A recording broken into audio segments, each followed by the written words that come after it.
Antibiotic resistance has been called the greatest threat to human health in the 21st century by scientists. Public Health England say the problem is primarily down to drugs being overprescribed, meaning they become less effective at fighting dangerous bacteria. Now a team of researchers believe there may be hope in the form of honey. Tim Muffet reports. I was gravely ill. Gravely ill. When Debbie contracted a urinary tract infection, she assumed antibiotics would take care of it. But things went downhill fast.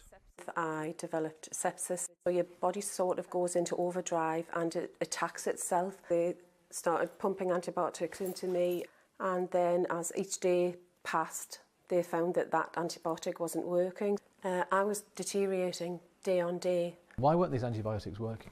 They found out that I had antimicrobial resistance. It's becoming more and more common, which is what the alarming thing is and why we have to do something. Antimicrobial resistance happens when microorganisms, such as these bacteria, evolve, and drugs, such as antibiotics, can no longer kill them. Antimicrobial resistance is predicted to kill more people than cancer by 2050.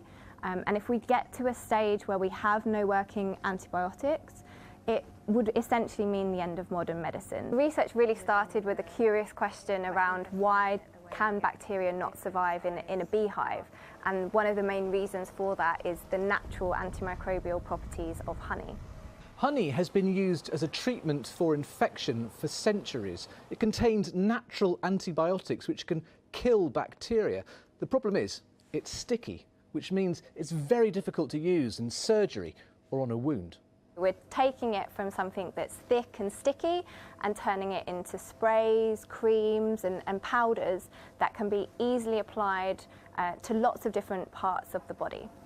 Honey-based medical gel has already been developed. The team here want to take that idea further. This is our simulated wound. It's killing the bacteria. Here we have our emulsion that's got the droplets of the honey. And this could be used preventatively as well, so before a surgeon makes an incision. Would that work potentially as well as an antibiotic prescribed by a doctor? Yep, so this is an alternative to using an antibiotic. And what's really promising about this honey is that it's already been shown to kill bacteria that are resistant to conventional antibiotics, such as the superbug MRSA. The sixth antibiotic doctors tried on Debbie did work, but she very nearly died and welcomes a different approach to fighting infection. Part of the double-edged sword of being a survivor is the fact that so many people don't make it. We'll have to support research so that we'll find other methods of treating infections. It's hoped that if funding is found, these products will be brought to medical trial in the next few years.